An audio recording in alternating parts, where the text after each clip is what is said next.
അറിയൂ. എല്ലാവർക്കും നമസ്കാരം. ഗീതാജ്ഞാന യജ്ഞത്തിലേക്ക് ഏവരെയും സഹർഷം സ്വാഗതം ചെയ്യുന്നു. നമ്മൾ ഈ ഒരു പ്രഭാഷണ പരമ്പര തുടങ്ങിയിട്ട് ഒരു ദിവസം മുടക്കം വരാതെ ഇന്ന് 175-ാമത്തെ ദിവസമാണ്. 175-ാമത്തെ ദിവസത്തിൽ എത്തി നിൽക്കുമ്പോൾ നമ്മൾ ഭഗവത്ഗീതയുടെ 15-ാം അധ്യായത്തിലാണ് നിൽക്കുന്നത്. ഭഗവത്ഗീത പൂർണ്ണമായിട്ട് പറയാനെടുത്ത ഇതിനു മുമ്പൊക്കെ എടുത്തിട്ടുള്ള സമയം എന്ന് പറയുന്നത് 108 ദിവസങ്ങളെ കൊണ്ടായിരുന്നു. ആ റെക്കോർഡ് നമ്മൾ തന്നെ നമ്മുടെ റെക്കോർഡ് ഭേദിച്ചിരിക്കുക. 175-ാമത്തെ ദിവസമാണിന്ന്. 15-ാം അധ്യായത്തിൽ എങ്ങനെയാണ് സംസാരത്തെ, നമ്മുടെ ശരീരം ഉൾപ്പെടുന്ന ഒരു പ്രപഞ്ച ശരീരം, അതിനെ ഒരു വലിയ വൃക്ഷമായി അവതരിപ്പിച്ചുകൊണ്ട് ആ വൃക്ഷത്തിൻ്റെ വേരുകളും ഇലകളും കൊമ്പുകളും, കൊമ്പാകുന്നതിന് മുമ്പ് അത് തളിരാകുന്നത് എങ്ങനെയാണ്, വിഷയങ്ങളാകുന്ന പ്രവാളങ്ങൾ, ഓരോരോ വിഷയങ്ങളിൽ നമുക്കുണ്ടാകുന്ന താല്പര്യങ്ങൾ ജനിക്കുന്ന സമയത്ത്, കാരണം ഈ വ്യവഹാരത്തിലും നമ്മൾ ഇത്തരം ഭാഷകളൊക്കെ ഉപയോഗിക്കാറുള്ളതാണ്.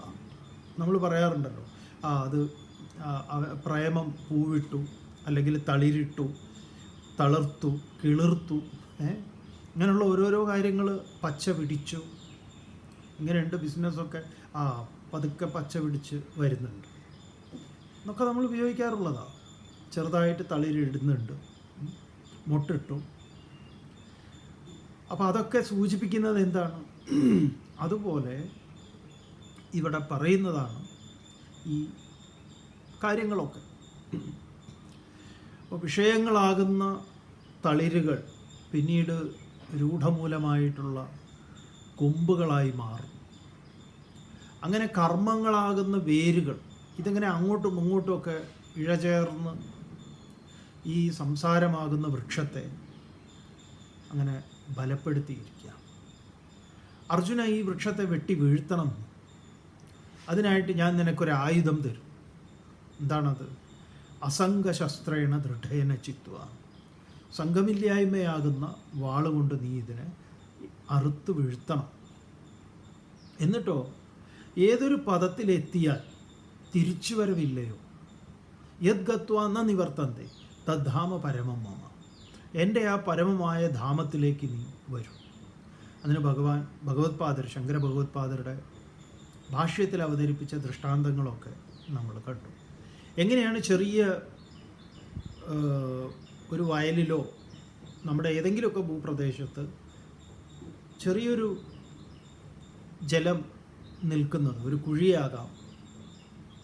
അപ്പം അതിൽ പ്രതിബിംബിക്കുന്ന സൂര്യൻ, ആ സൂര്യൻ്റെ പ്രതിബിംബം, ആ വെള്ളം, ജലം അതിൽ എത്ര ഉണ്ടാവുമോ അത്ര ഉണ്ടാവും. അതേ സൂര്യൻ്റെ കിരണങ്ങളെ കൊണ്ട് ആ ജലം വറ്റിക്കഴിയുമ്പം അവിടെ പിന്നെ ഒരു പ്രതിബിംബ സൂര്യനില്ല. ആ പ്രതിബിംബ സൂര്യൻ പിന്നെ സൂര്യൻ മാത്രമേ ഉള്ളൂ. അങ്ങനെ ഒരു ഉദാഹരണം ശങ്കര ഭഗവത്പാദർ പറഞ്ഞു. ഏത്? ആ പദത്തിൽ ലയിക്കുന്നതിനെക്കുറിച്ച്. വാസ്തവത്തിൽ അവിടെ ഒരു പ്രതിബിംബ സൂര്യനൊന്നുമില്ല, ഉണ്ട് എന്ന തോന്നൽ മാത്രമാണ്. ഇത് തന്നെ ഒരു ഘടത്തിനകത്തിരിക്കുന്ന ആകാശവും പുറത്തുള്ള ആകാശവും. ഒരു ഘടാകാശ രൂപത്തിലാണ് നമ്മുടെ ജീവാത്മാ എന്ന് പറയുന്നത്, പരമാത്മാ എന്ന് പറയുന്നത് പുറത്തുള്ള മഹാകാശം. ഈ ഘടം പൊട്ടുന്നതോടുകൂടി ഈ ഘടത്തിനകത്തുള്ള ആകാശം പുറത്തുള്ള ആകാശവുമായി ചേരുന്നു എന്ന് തൽക്കാലം നമുക്ക് പറയാം. നമ്മൾ മുമ്പും സൂചിപ്പിച്ചിട്ടുണ്ട്.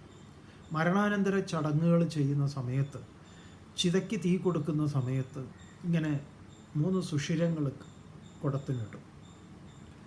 നമ്മുടെ സ്ഥൂല, സൂക്ഷ്മ, കാരണ ശരീരങ്ങൾ അതെല്ലാം വിട്ടുപോയി. പിന്നെ അവിടുന്ന് ആ കുടം നേരെ പുറകിലേക്ക് ഇടുക. പിന്നെ അത് മഹാകാശമായി തീരും. മരണത്തിലെ വലിയൊരു വേദാന്ത ചിന്തയെ കർമ്മവുമായി ബന്ധിപ്പിച്ചിട്ടുള്ള ഒന്നാണ് അത്. അപ്പോൾ അതെങ്ങനെയാണ് ഘടാകാശവും മഹാകാശവും? അതിൻ്റെ 2 അഭാവങ്ങൾ, പ്രാഗ് അഭാവവും പ്രധ്വംസ അഭാവവും. ഘടമില്ലാത്ത സമയത്തുണ്ടായിരുന്ന ആകാശം, ഒന്നാണ്. ഘടമുള്ള സമയത്തുണ്ടായ ആകാശവും ഘടത്തിൻ്റെ നാശത്തിന് ശേഷം ഉണ്ടായ ആകാശവും. തൽക്കാലം നമുക്കിതൊക്കെ പറയാം, ഘടാകാശം, മഹാകാശം എന്നൊക്കെ, ജീവാത്മ, പരമാത്മ, ചേരുക എന്നൊക്കെ ഉള്ളത്. അതുകൊണ്ടാണ് ഇതിനെ അത്രയും ശ്രദ്ധയോടുകൂടി ഭഗവാൻ ഇവിടെ അങ്ങനെ അവതരിപ്പിച്ചത്.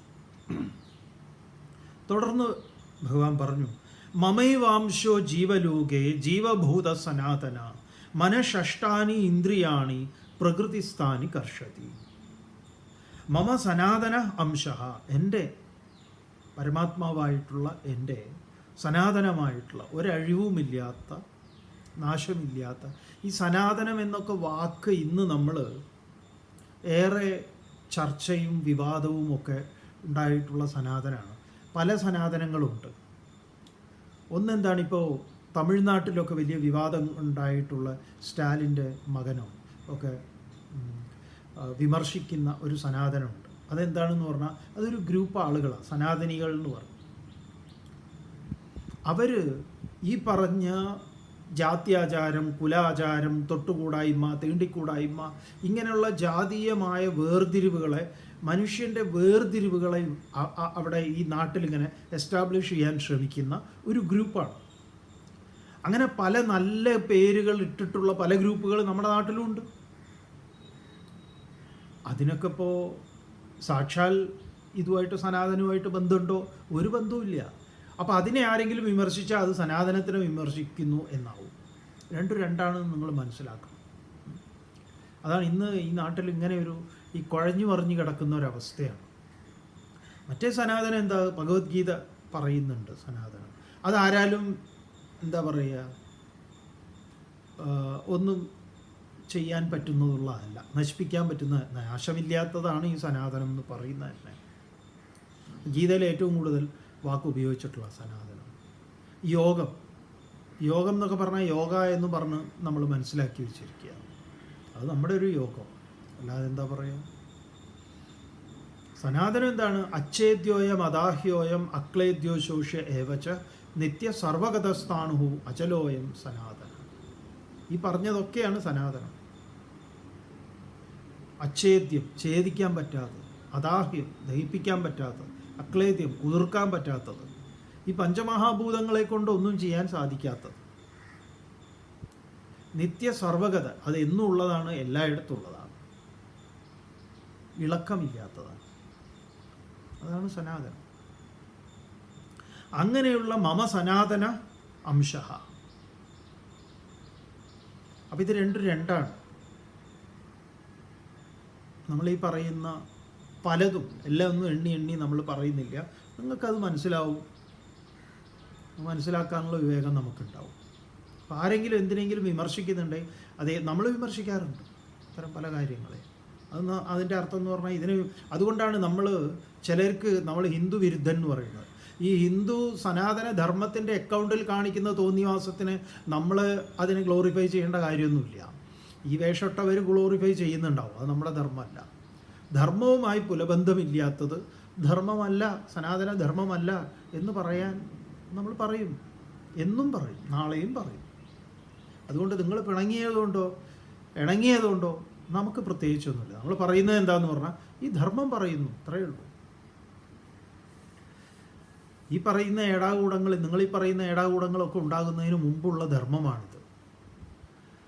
ഈ ഏടാകൂടങ്ങളെല്ലാം പിന്നീട് കടന്നു വന്നിട്ടുള്ളതാണ്.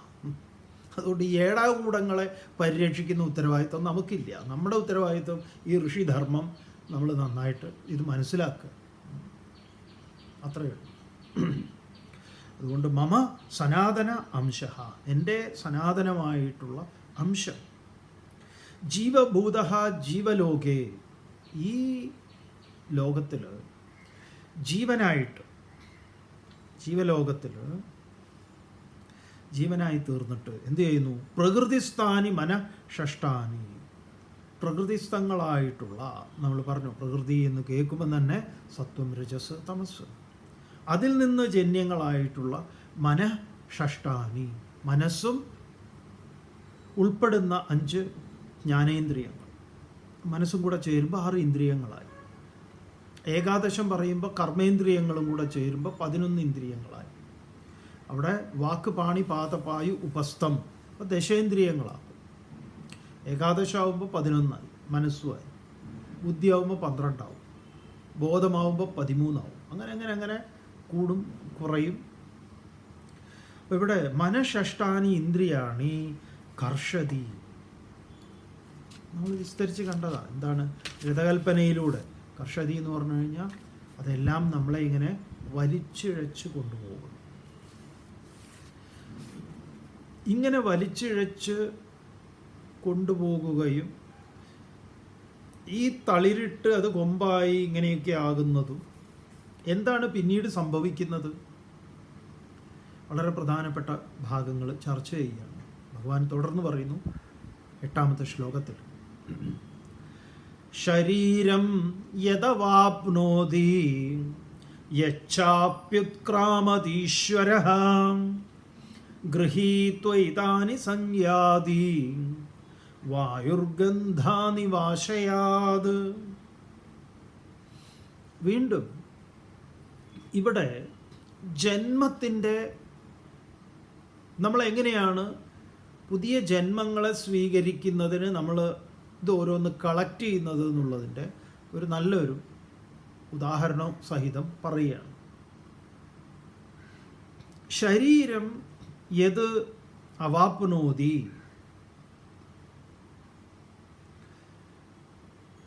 യച്ഛാപ്യുത്ക്രാമത് ഈശ്വരഃ, ഈശ്വരഃ യത് ശരീരം അവാപ്നോതി, ഈ ഈശ്വരൻ തന്നെയാണ് ശരീരത്തെ പ്രാപിക്കുന്നത്. അതുകൊണ്ടാണ് ഈ സനാതന ധർമ്മവും അല്ലെങ്കിൽ സെമറ്റിക് മതങ്ങളിലുമുള്ള പ്രധാനപ്പെട്ട ആശയപരമായിട്ടുള്ള വിയോജിപ്പുകൾ ഇവിടെയൊക്കെയാണ്. അപ്പോൾ സെമറ്റിക്കിൽ ഒരിക്കലും ഈശ്വരൻ എന്ന് പറയുന്നത് മനുഷ്യനുമായിട്ട് ബന്ധമുള്ളതല്ല, മനുഷ്യനും ഒരിക്കലും ഈശ്വരൻ എന്ന് പറയുന്നതല്ല. ഈശ്വരൻ വേറെയാണ്, തികച്ചും ഈ പ്രകൃതിയിൽ നിന്ന് ഭിന്നമാണ്, നമ്മളിൽ നിന്നൊക്കെ ഭിന്നമാണ്. ഈ സനാതനധർമ്മം ആണ്, ഞാൻ സനാതനധർമ്മിയാണ്, അല്ലെങ്കിൽ അതാണ് അനുശാസിക്കുന്നത്, അതിൻ്റെ അനുസരിച്ചാണ് ഞാൻ ജീവിക്കുന്നത്, അല്ലെങ്കിൽ അതാണ് എൻ്റെ വിശ്വാസം എന്നൊക്കെ കരുതുന്നവർക്ക് പോലും പലരും എന്താണ്, ഈശ്വരൻ എന്ന് പറഞ്ഞാൽ തന്നിൽ നിന്ന് അന്യൻ തന്നെയാണ്. അപ്പോൾ പേർലി ഗോപാലൻ വേലായുധൻ എന്നൊക്കെ ഉണ്ടാവുള്ളൂ. ഇത് പഠിക്കാത്തിടത്തോളം കാലം, എന്താണ് ഈ ധർമ്മം എന്ന് അറിയാത്തിടത്തോളം കാലം അവർക്ക് ഈശ്വരൻ എന്നും ദൂരെയാണ്. ഇവിടെ പറയുന്ന ഈ ശ്ലോകങ്ങളൊക്കെ നമുക്കൊരു ക്ലാരിറ്റി തരുന്നതാണ്. എന്താ പറയുന്നത്? ശരീരം യത് അവാപ്നോതി, ആര്? ഈശ്വരഃ. ഈശ്വരൻ യത് ശരീരം അവാപ്നോതി, ഏത് ശരീരത്തെയാണ് സ്വീകരിക്കുന്നത്, പ്രാപിക്കുന്നത്? യത് ഉത്ക്രാമതി, യാതൊരു ശരീരത്തെ, യാതൊന്നിനെയാണ് വിട്ടുപോകുന്നത്. ശരീരത്തെ സ്വീകരിക്കുന്നതും അതിൽ നിന്ന് വിട്ടുപോകുന്നതും. അപ്പം അവിടെ എന്താണ് ഈ സ്വീകരണത്തിനും വിട്ടുപോക്കിനും നിദാനമായിട്ടുള്ളത്? ഇതൊരു വളരെ പ്രധാനപ്പെട്ട ഒന്നാണ്. നല്ലൊരു ഉദാഹരണം ഇവിടെ പറയുന്നുണ്ട്, അതിമനോഹരമായിട്ടുള്ള ഉദാഹരണം. അതേതുപോലെയാണ് എന്ന് ആണെങ്കിൽ, യത് ഉത്ക്രാമതീച്ച, അതെങ്ങനെയാണ് വിട്ടുപോകുന്നത് എന്നാണെങ്കിൽ, തഥാ വായുഹു ആശാനല്ല, ആശയാത് ഗന്ധാൻ ഇവ ഏതാനി ഗൃഹീത്വ ഏവ സംയാതി. വായു, കാറ്റ്, ആശയാത്. ഇവിടെ പൂക്കൾക്ക് വളരെ മനോഹരമായിട്ടുള്ള ഒരു ശബ്ദം തന്നെ സംസ്കൃതത്തിൽ കൊടുത്തിരിക്കുകയാണ്, ആശയാത്. നമ്മുടെയൊക്കെ ആശകളുണ്ടല്ലോ, ഒരുപാട് ആശകൾ. അതെല്ലാം തന്നെ പുഷ്പങ്ങളുടെ വാസനകൾ, അതിന് നമ്മൾ പറയാം വാസനകൾ എന്ന് വേദാന്തത്തിൽ പറയും. അപ്പം വായു ആശയാത്, വായു പുഷ്പത്തെ തലോടി പോകുമ്പോൾ പുഷ്പത്തിൽ നിന്ന് എന്താണ് കൊണ്ടുപോകുന്നത്? വായു പുഷ്പത്തിൻ്റെ സുഗന്ധം. അത് വായു ഇങ്ങനെ എടുത്ത് അങ്ങോട്ട് കൊണ്ടുപോകും. ഇതുപോലെ ഗന്ധാൻ ഇവ, ഗന്ധത്തെ വായു പുഷ്പത്തിൽ നിന്ന് എടുത്തു പോകുന്നത് പോലെ ഏതാനി, ഏതാനി എന്ന് പറഞ്ഞു കഴിഞ്ഞാൽ എന്താണ്? നാം സഞ്ചയിച്ചു വെച്ചിട്ടുള്ള, ഇവിടെയാണ് നമ്മൾ ജന്മം, കർമ്മം, കർമ്മഫലം, കർമ്മഫലത്തോടുള്ള നമ്മുടെ പ്രതികരണം, ആ പ്രതികരണങ്ങൾ ഉണ്ടാക്കുന്ന വാസനകൾ, ആ വാസന സഞ്ചിതമാകുന്നത്, പ്രാരബ്ധമാകുന്നത്, വീണ്ടും ജന്മമാകുന്നത്, ആഗാമിയാകുന്നത്, സഞ്ചിതമാകുന്നത്, പ്രാരബ്ധമാകുന്നത്, ജന്മമാകുന്നത്. ഇതാണ് ഈ ചക്രം. അപ്പം ഇവിടെ പറയുന്നത്, കഴിഞ്ഞ അധ്യായത്തിൽ ഇങ്ങനെ പലതും പറഞ്ഞു വന്നിട്ടുള്ളതാണ്. സാത്വിക ഭാവത്തെ, നമ്മുടെ ശരീരത്തെ പൂർണ്ണമായി സാത്വികമായ ഭാവം സ്വീകരിച്ചിരിക്കുന്ന സമയത്ത്, ജീവൻ വിട്ടുപോകുന്ന സമയത്ത് സാത്വികമായ വാസനകളായിരിക്കും. സത്കർമ്മങ്ങളെ ചെയ്യുക, നല്ല നല്ല കാര്യങ്ങളെക്കുറിച്ചുള്ള ചിന്തകളായിരിക്കും. രജോ ഗുണ സംബന്ധിയായിട്ടാണ് നിൽക്കുന്ന സമയത്ത് ശരീരം വിടുമ്പോൾ, രജോ ഗുണത്തിൻ്റെ എന്താ പ്രത്യേകത? രാഗാത്മകം വിദ്ധി എന്നാണ് പറയുന്നത്. ഒരുപാട് ആഗ്രഹങ്ങളുണ്ട്, പൂർത്തീകരിക്കപ്പെടാത്ത ആഗ്രഹങ്ങൾ, കർമ്മങ്ങൾ. അപ്പം ഇതൊക്കെ ചെയ്യാനായിട്ടായിരിക്കും അടുത്തത്. തമോ ഗുണത്തിന് അജ്ഞാനവും മോഹവും ഒക്കെയാണ്. അപ്പം ഇങ്ങനെ ഓരോരോ ഗുണങ്ങൾക്കനുസൃതമായി ആ സന്ദർഭങ്ങളിൽ ജീവൻ ഉപേക്ഷിക്കുമ്പം സഞ്ചയിക്കുന്ന വാസനയുടെ സ്വഭാവത്തെക്കുറിച്ച് പറഞ്ഞിട്ടുണ്ട്. അത് സാത്വിക വാസനകളും രാജസിക വാസനകളും താമസിക വാസനകളും. എങ്ങനെയാണോ ഗന്ധങ്ങളുടെ, പുഷ്പങ്ങളുടെ വൈവിധ്യങ്ങളായിട്ടുള്ള ഗന്ധങ്ങളെ ഈ പറഞ്ഞ വായു കൊണ്ടുപോകുന്നത്. നമുക്കറിയാലോ, അങ്ങ് ദൂരെ പാല പൂത്തിട്ടുണ്ടെങ്കിൽ അപ്പുറത്തെ വീട്ടിൽ നല്ല മുല്ല, നമ്മൾ പറയും ചക്കമുല്ല, കല്യാണമുല്ല, അത് ഇത് എന്തൊക്കെയാണോ പലതും പൂത്ത് കഴിഞ്ഞാൽ അതിൻ്റെ രാവിലെയാണ് നമുക്കതിന് നല്ല ഇത് കിട്ടും. അത് നമ്മുടെ എയറൊക്കെ അത്ര അങ്ങോട്ട് പൊല്യൂട്ടഡ് അല്ല എങ്കിൽ അതിനിപ്പോൾ എലിയത്ത മണവും വരെ വരും. അത് വേറെ കാര്യം. അപ്പോൾ അത് നമുക്കറിയാൻ പറ്റും. ഈ ഗ്യാസിന് എന്തുകൊണ്ടാണ്? ഗ്യാസിന് സ്വതവേ മണമൊന്നുമില്ല. എന്തിനാണ് അങ്ങനെ ഈ നമ്മുടെ കുക്കിംഗ് ഗ്യാസിന് ഇങ്ങനെയൊരു ഗന്ധം അതിൽ ആഡ് ചെയ്തതാണ്? എന്തിനാ അത് ലീക്കായിട്ടുണ്ടെങ്കിൽ ആ രൂക്ഷഗന്ധം നമുക്ക് പെട്ടെന്ന് തന്നെ മനസ്സിലാക്കാൻ വേണ്ടിയിട്ടുള്ളത്. അങ്ങനെ പലതിനും അത് അതിൻ്റെ സേഫ്റ്റിക്ക്, സെക്യൂരിറ്റിക്ക് വേണ്ടി ചെയ്യുന്നത്. ഗ്യാസ് ലീക്കായി കഴിഞ്ഞാൽ നമുക്ക് ആ മണം അറിയാം. പലതും നമ്മുടെ ശ്രദ്ധ പെട്ടെന്ന് ഇതാവുന്ന തലമുടി കത്തിയ മണം, അതിനൊരു പ്രത്യേക മണമാണ്. അത് വല്ലാത്ത രൂക്ഷമായിട്ട് വരികയാണെങ്കിൽ നമുക്ക് പെട്ടെന്ന് പേടിയാവും. ആരോ മണ്ണെണ്ണ ഒഴിച്ച് തീ കൊടുത്തോ എന്ന് തോന്നും. അങ്ങനെ ഓരോന്നിനുണ്ട്. ഇതൊക്കെ വായു എടുത്ത് കൊണ്ടുപോകുന്നതാണ്. അപ്പം ഗന്ധങ്ങളിൽ വൈവിധ്യങ്ങൾ ഉള്ളതുപോലെ സാത്വിക, രാജസിക, താമസികങ്ങളായിട്ടുള്ള ഭാവത്തോടു കൂടി, ആ വാസനകളോട് കൂടിയിട്ട് ഇവിടെ പറയുന്നത് ഏതാനി എന്ന് പറഞ്ഞാൽ ഈ ഇന്ദ്രിയാകർഷണങ്ങളായിട്ട് അതിൽ നിന്ന് സംജാതമായിട്ടുള്ള. ഇവിടെ നമ്മൾ ഒന്നുകൂടെ മനസ്സിലാക്കുക ഈ ജന്മത്തെക്കുറിച്ച്. നമ്മുടെ ജന്മത്തിന് കാരണമാകുന്ന കർമ്മത്തിൻ്റെ പേരാണ് പ്രാരബ്ധം. അതൊരു നെഗറ്റീവായിട്ടുള്ള ഒന്നല്ല. നമ്മൾ മലയാളത്തിൽ അങ്ങനെ ഉപയോഗിക്കാറുണ്ട്. പല ക്ലാസ്സുകളിലും നമ്മൾ ഇത് ആവർത്തിച്ച് പറഞ്ഞിട്ടുള്ളതാണ്. എന്നാലും ചിലരെ സംബന്ധിച്ച് കേൾക്കാത്തവരുണ്ടാവാം. പ്രാരബ്ധം എന്ന് പറയുന്നത് പ്രകർഷേണ ആരബ്ധമിതി എന്നാണ്. നന്നായി തുടങ്ങിയത് എന്നാണ്. പ്രാരാബ്ധം എന്നല്ല. നമ്മൾ മലയാളത്തിൽ പറയുമ്പോൾ പറയും അതെൻ്റെ പ്രാരാബ്ധം. നമ്മളും പറയാറുണ്ട് അത് അവരുടെ പ്രാരബ്ധം. അവരതുമായിട്ട് അത് അവർക്ക് വിധിച്ചതാണ്. മറ്റേ നമ്മൾ നെഗറ്റീവായിട്ട് പറയും. അപ്പം ഇതെന്താണ്? തുടങ്ങിയതാണ്. എവിടുന്നാണ് ഇത് തുടങ്ങിയത്? അപ്പം നമ്മുടെ ജന്മത്തെക്കുറിച്ച് നമ്മളൊന്ന് സ്വതന്ത്രമായിട്ട് ചിന്തിക്കുകയാണെങ്കിൽ നമുക്ക് ജന്മത്തിന് കാരണമായിട്ടുള്ള അച്ഛൻ അമ്മ അവർ രണ്ടുപേരിൽ നിന്നാണ്. എന്താണ് അതിന് കാരണം? ആദ്യത്തെ കാരണം ഉപനിഷത്ത് വേദം പറയുന്ന കാരണം സ്വഅകാമയത, അവൻ സങ്കല്പിച്ചു. ബഹുസ്യാം പ്രജായേമ ഇതി, എനിക്ക് പലതാകണം. അങ്ങനെ എനിക്ക് പലതാകണം. എന്താണ്? എനിക്ക് പലതും ചെയ്യണം, പലതാകണം. ഈ ശരീരം പോരാ എനിക്ക്.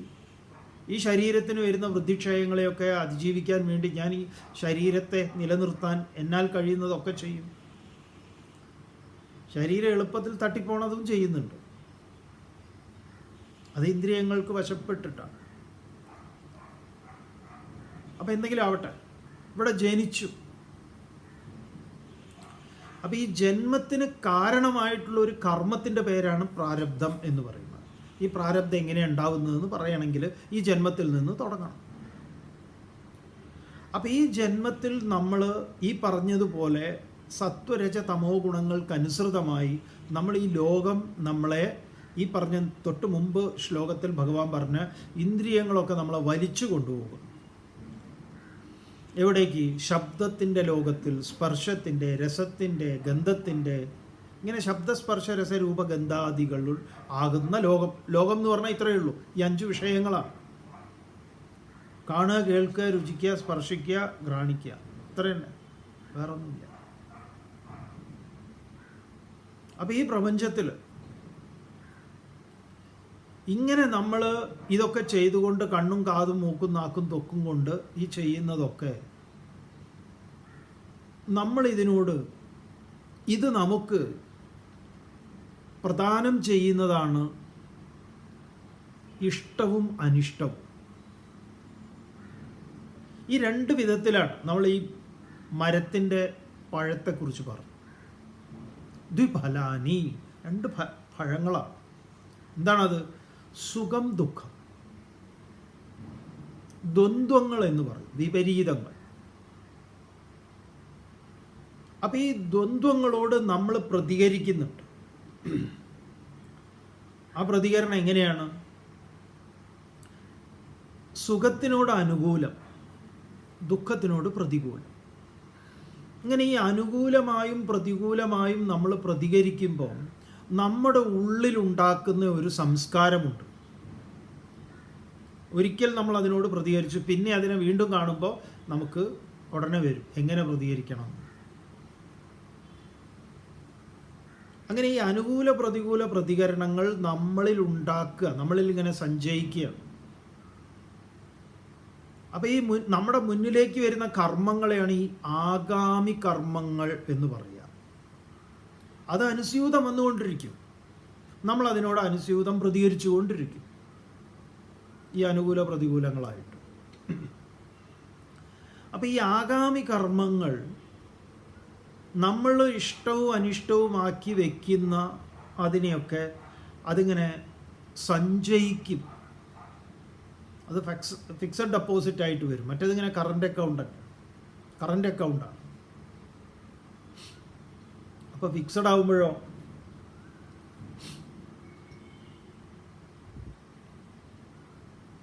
അതിങ്ങനെ അവിടെ കിടക്കും. ആ ഫിക്സഡിലേക്ക് ഇങ്ങനെ ഇടയ്ക്കിടയ്ക്ക് ഫിക്സഡ് വീണ്ടും വീണ്ടും കൂട്ടിക്കൊടുക്കും. അതിൽ ഇൻട്രസ്റ്റ് ഒക്കെ വരും. എന്നിട്ടത് പാകാവും. ഇത്ര വർഷം കഴിഞ്ഞാൽ അത് മിച്ചറാവുമല്ലോ. അങ്ങനെ ഈ ആഗാമി തന്നെ സഞ്ചിതം നല്ല പാകപ്പെടുന്നതന്നെയാണ് പ്രാരബ്ധം എന്ന് പറയുന്നത്. അപ്പോഴേക്ക് ഈ ശരീരത്തിന് എന്താവും? ക്ഷയിച്ചൊരു പരുവത്തിലായിട്ടുണ്ടാവും. അപ്പം ഇത് വിട്ടുപോവുക. ആ വിട്ടുപോകുമ്പോൾ എന്താണ് ഈ പ്രാരബ്ധ കർമ്മമായി നിൽക്കുന്നത്? അതിനനുസരിച്ചായിരിക്കും എന്നാ പറഞ്ഞു. ആ പോക്ക്, ശരീരം നശിക്കുമ്പോൾ സഞ്ചയിച്ച വാസന പൂർത്തീകരിക്കപ്പെടാത്തത് അത് ഓർക്കണം, 3 പ്രകാരത്തിലാണ്: സാത്വികം, രാജസികം, താമസികം. അതിനനുകൂലമായ ഇടങ്ങളിലേക്ക് എത്തും എന്ന് മുൻപ് പറഞ്ഞു, വളരെ മുമ്പ് മുതൽ പറഞ്ഞിട്ടുണ്ട്. ഇവിടെ അതിൻ്റെ ഒരു പോക്കിനെ അതിമനോഹരമായിട്ട് പറയാം. പുഷ്പത്തിൽ നിന്ന് ഗന്ധം വായു എടുത്തു കൊണ്ടുപോകുന്നത് പോലെയാണ് നമ്മുടെ മരണാനന്തരം നമ്മുടെ ഈ അടുത്തതിലേക്കുള്ള വാസനയായിട്ട് നമ്മൾ പോകുന്നത്. ചില പുഷ്പത്തിന് ഗന്ധമൊന്നും ഉണ്ടാവില്ല, അതാണ് അതിൻ്റെ സൗന്ദര്യം. ശുദ്ധ സാത്വികമായിട്ടുള്ളതിന് വേറെ ജനിക്കാനുള്ള യാതൊന്നുമില്ല. അതെന്താണ്? യത് ഗത്വ ന നിവർത്തന്തേ തദ്ധാമ പരമം മമ. തിരിച്ചു വരവില്ലാത്ത ശാശ്വതമായ ഇടം. ഇന്നലെ നമ്മൾ അതിനെക്കുറിച്ച് പറഞ്ഞതാണ്. അർജുനനെ ഭഗവാൻ അങ്ങോട്ടാണ് വിളിച്ചത്. അർജുനനെ അങ്ങോട്ട് ചേർത്ത് പിടിച്ചു കഴിഞ്ഞാൽ പിന്നെ എങ്ങനെയാണോ സൂര്യനും പ്രതിബിംബ സൂര്യനും ആ ജലം വറ്റിക്കഴിഞ്ഞാൽ ഒന്നാകുന്നത്, അതുപോലെ ശരീരം യഥവാപ്നോതി യച്ചാപ്യുത്ക്രാമതീശ്വര ഗൃഹീത്വൈതാനി സംയാതി വായുർഗന്ധാനി വാശയാത്. വായു ആശയാത് ഗന്ധാൻ ഇവ ഏതാനി ഗൃഹീത്വ ഏവ സംയാതി. അതിനെ സ്വീകരിച്ചിട്ട് തന്നെ ഇതെന്ത് ചെയ്യുന്നു? യാത്ര തുടരും. അപ്പം ഇതൊരു ബോറൻ പരിപാടിയാണ് എന്ന് നിങ്ങൾക്ക് തോന്നുന്നു എന്നിരിക്കട്ടെ. ഈ ജന്മവും ഈ ശരീരെടുക്കലും അതിൽ ഈ പറഞ്ഞ രോഗവും ഇത്യാദി കാര്യങ്ങളൊക്കെ നമുക്ക് വേണമെങ്കിൽ ഒഴിവാക്കണം എന്ന് തോന്നുകയാണെങ്കിൽ നിങ്ങളിതിനെ മുഴുവൻ എന്ത് ചെയ്യണം? ഭസ്മീകരിക്കണം. ഇങ്ങനെ ജ്ഞാനം കൊണ്ട്. ഭഗവാൻ മുമ്പ് പറഞ്ഞിട്ടുണ്ട്, വിറക് കൂട്ടിയിട്ടിട്ട് ആ വിറക് ഇങ്ങനെ ആ തീക്കുണ്ട ഇങ്ങനെ കത്തുന്നത് പോലെ ഇതിനെയൊക്കെ എരിച്ച് ചാമ്പലാക്കണം എന്ന് പറഞ്ഞിട്ടുണ്ട്. എവിടെയാണ് പറഞ്ഞത്? 4-ാം അധ്യായത്തിൽ. യഥൈധാംസി സമിദ്ധോഗ്നി ഭസ്മസാത് കുരുതേ അർജുന ജ്ഞാനാഗ്നി സർവകർമാണി ഭസ്മസാത് കുരുതേ തഥാ. വളരെ വളരെ പ്രധാനപ്പെട്ട ശ്ലോകങ്ങളാണ് അതൊക്കെ. യഥൈധാംസി സമിദ്ധോഗ്നി യഥാ ഏതാംസി സമിദ്ധ അഗ്നി. വലിയ വലിയ വിറക് മുട്ടിയൊക്കെ ഇട്ട് ഈ അഗ്നി ഇങ്ങനെ കത്തിജ്വലിക്കുമ്പോൾ ആ അഗ്നി ഈ വിറകുകളെയൊക്കെ ഭസ്മസാത് കുരുതേ, ഭസ്മീകരിക്കുന്നത് എപ്രകാരമാണ്? ചാരമാക്കി കളയുന്നത്. യഥൈധാംസി സമിദ്ധോഗ്നി ഭസ്മസാത് കുരുതേ തഥാ ജ്ഞാനാഗ്നി. അർജുന, നീ അറിവാകുന്ന അഗ്നി ജ്വലിപ്പിക്കണം. എന്താണ് അറിവ്? ഈ പറഞ്ഞ കാര്യങ്ങളെ നന്നായി ബോധിക്കുക. ജീവാത്മാ, പരമാത്മാ, ഇന്ദ്രിയങ്ങൾ, രാഗം, ദ്വേഷം, അതുപോലെ സത്വം, രജസ്, തമസ്, എങ്ങനെ ഞാൻ ഇതിൽ നിന്ന് വേറിട്ട് നിൽക്കുന്നു, ഞാനാര്, എന്നിലാണിതെല്ലാം, ഞാനല്ല അത്, അതല്ല ഞാൻ. ഈ ജ്ഞാനാഗ്നി ജ്വലിപ്പിച്ച് യഥൈധാംസി സമിദ്ധോഗ്നി ഭസ്മസാത് കുരുതേ തഥാ ജ്ഞാനാഗ്നി സർവകർമാണി ഭസ്മസാത് കുരുതേ തഥാ. അതുപോലെ ജ്ഞാനാഗ്നിയെ കൊണ്ട് ഇതിനെ മുഴുവൻ നീ എന്താ? എരിച്ചു കളയണം. അതേ ജ്ഞാനാഗ്നി കൊണ്ട് എരിച്ചു കളയാൻ നിനക്ക് പറ്റിയിട്ടില്ല എങ്കിൽ ഇവിടെ നീ ഇതാ വാളെടുത്തോ, വെട്ടിക്കോ. ഏതാ വാള്? അസംഗശസ്ത്രേണ ദൃഢേന ചിത്വ. സംഘമില്ലായ്മയാകുന്ന വാള് കൊണ്ട് വെട്ടിക്കഴിഞ്ഞാൽ പിന്നെ ഇതിന് എന്തുണ്ടാവില്ല? ഗന്ധം ഉണ്ടാവില്ല. ഈ പോക്കൻ തുടർന്ന് പറയാം മനോഹരമായിട്ട്. ശ്രോത്രം ചക്ഷുസ്പർശനം ച രസനം ഘ്രാണമേവ ച അധിഷ്ഠായ മനശ്ചായം വിഷയാനുപസേവതേ. എണ്ണി എണ്ണി ഭഗവാൻ പറയുന്നു. ശ്രോത്രം ചക്ഷു സ്പർശനം ച രസനം ഘ്രാണം ഏവ ച. അധിഷ്ഠായ മനഃ ച അയം വിഷയാൻ ഉപസേവത്തെ. അയം, അയം എന്ന് പറഞ്ഞാൽ ഇവൻ, ഇവൻ എന്ന് പറഞ്ഞാൽ ഏവൻ, ഈ ജീവാത്മാവ്, ഇവൻ, അതിനാൾ ഭയങ്കരനാണ്. ഇവൻ ജീവാത്മാവ് ശ്രോത്രം കാത്, ചക്ഷുഹു നേത്രം, സ്പർശനം ത്വക്ക്, രസനം നാക്ക്, ഘ്രാണം മൂക്ക്, മനഃ ച മനസ്സിനെ, അധിഷ്ഠായ ഏവ ആശ്രയിച്ച് തന്നെ. ഇപ്പം ഈ 5 പേർക്കുള്ള ഒരു കോർഡിനേറ്ററാണ് മൂപ്പര്. മനസ്സ്, മൂപ്പരുടെ കോർഡിനേഷൻ ഇല്ലാതെ ഒരു ഫയലും ഓപ്പൺ ആവില്ല. മൂപ്പരാണ് ഇതിൻ്റെ, മൂപ്പര് കൂടെ നിന്നാലേ ഇവർക്ക് ഈ ഫയൽ മനസ്സിലാവുള്ളൂ എന്താ കാര്യം എന്നുള്ളത്. മൂപ്പര് പ്രധാനിയാണ്.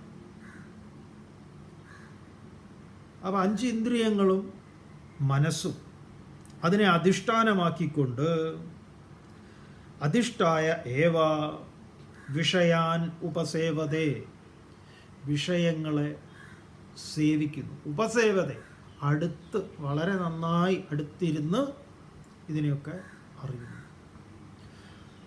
5 പേർക്കൂടെ ഉള്ള ഭാര്യ ഒരാളാണ്.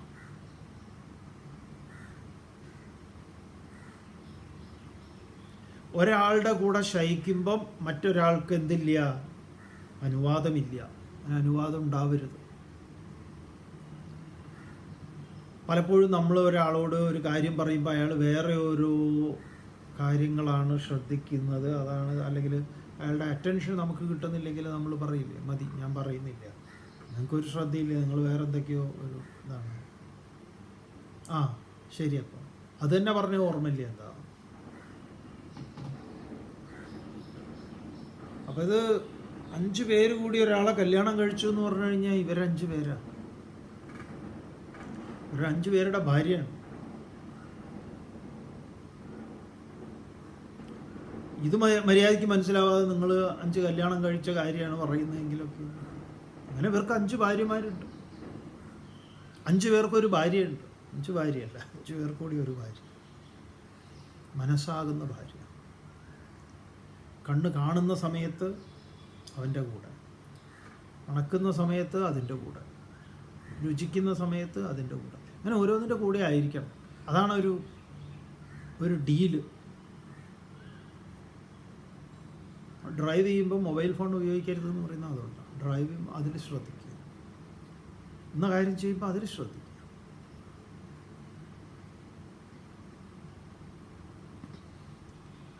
ശ്രോത്രം ചക്ഷുസ്പർശനം ച രസനം ഘ്രാണമേവ ച അധിഷ്ഠായ മനശ്ചായം വിഷയാൻ ഉപസേവതേ. തുടർന്ന് ഉത്ക്രാമന്തം സ്ഥിതം വാപി ഭുഞ്ജാനം വാ ഗുണാന്വിതം വിമൂഢാ നാനുപശ്യന്തി പശ്യന്തി ജ്ഞാനചക്ഷുഷഃ. ഭഗവാൻ വലിയ ഇഷ്ടമുള്ള വാക്കാണ് ഈ മൂഢൻ എന്ന് പറയുന്നത്. ഇവിടെ വിമൂഢൻ എന്നാണ് പറയുന്നത്. വിശേഷേണ മൂഢനാണ്, ഡോക്ടർ മൂഢൻ എന്ന് പറഞ്ഞാൽ മൂഢത്തരത്തിൽ ഡോക്ടറേറ്റ് എടുത്തവൻ. അങ്ങനെയൊക്കെ ഉള്ളവരുണ്ട് നമ്മുടെ നാട്ടിൽ. ടൈറ്റിലൊക്കെ ഡോക്ടറാണ്. അത് എന്തിലാണ് ഡോക്ടറേറ്റ് കിട്ടിയതെന്ന് ആർക്കും അറിയില്ല. ഉത്ക്രാമന്തം സ്ഥിതം വാപി ഭുഞ്ജാനം വാ ഗുണാന്വിതം വിമൂഢാ നാനു പശ്യന്തി പശ്യന്തി ജ്ഞാന ചക്ഷുഷഃ. ഉത്ക്രാമന്ത എന്താണ്? ഉത്ക്രാമൻ എന്ന് പറഞ്ഞാൽ വിട്ടുപോകുന്നത്. ഉത്ക്രാമതി ഇതി ഉത്ക്രാമന്ത, ഉത്ക്രമിക്കുന്നവൻ. സ്ഥിതം, സ്ഥിതമാന്താ അവിടെ സ്ഥിരമായി ഇരിക്കുന്നവൻ. ഉത്ക്രാമന്തം സ്ഥിതം വാ ഭുഞ്ജാനം വാ, ഭുഞ്ജാനം അനുഭവിക്കുക, ഭോക്താവ്. ഗുണാന്വിതം അപി, ഗുണമുള്ളവനായിട്ട്. ഗുണം എന്ന് പറയുമ്പോൾ സത്വം രജസ് തമസ്. വാ ഇമം മൂഢാഹ വിമൂഢാഹ, ഈ ജീവാത്മാവിന് വിമൂഢാഹ വിശേഷേണ ഈ പറഞ്ഞ ഡോക്ടർ മൂഢാഹ മൂഢന്മാർ ന അനുപശ്യന്തി കാണുന്നില്ല എന്ന് പറഞ്ഞാൽ നമ്മൾ നമ്മളെ പാടെ വിസ്മരിച്ചിരിക്കുന്നു. ഈശാവാസ്യത്തിൽ പറയും ആത്മഹനോ ജനാഹ, ആത്മഹന്താക്കൾ അവനെ തന്നെ ഈ ആത്മഹത്യ ചെയ്തവർ എന്ന് വേദാന്തത്തിൻ്റെ ഭാഷയിൽ പറഞ്ഞ കയറെടുത്ത് കെട്ടി തൂങ്ങിയവനോ റെയിലിന് തലവെച്ചവനോ വിഷം കുടിച്ചവനെയോ അല്ല, ജീവനോടെ ഇരിക്കുന്ന വിദ്വാന്മാരെയാണ് ആത്മഹന്താക്കളെ. ആത്മാന്വേഷണം, ഞാൻ ആരെന്ന് അന്വേഷിക്കാത്തവനൊക്കെ തൂങ്ങിച്ചത്തവനാണ്. പിന്നെ അവൻ്റെ മരണത്തിന് പറയുന്ന ശവമെടുപ്പ് എന്നാണ് പറയുന്നത്, വേറൊരു ഭാഷയെ പറഞ്ഞാൽ. അപ്പോൾ ഇപ്പം ഇങ്ങനെ നടക്കുന്നതൊക്കെ ICUവിൽ വെച്ചതുപോലെ അതിന് തുല്യമാണ്. കുറച്ച് കടന്നു പോയില്ലേ സ്വാമി എന്ന് ചോദിച്ചാൽ അങ്ങനെയാണ് പറച്ചിൽ.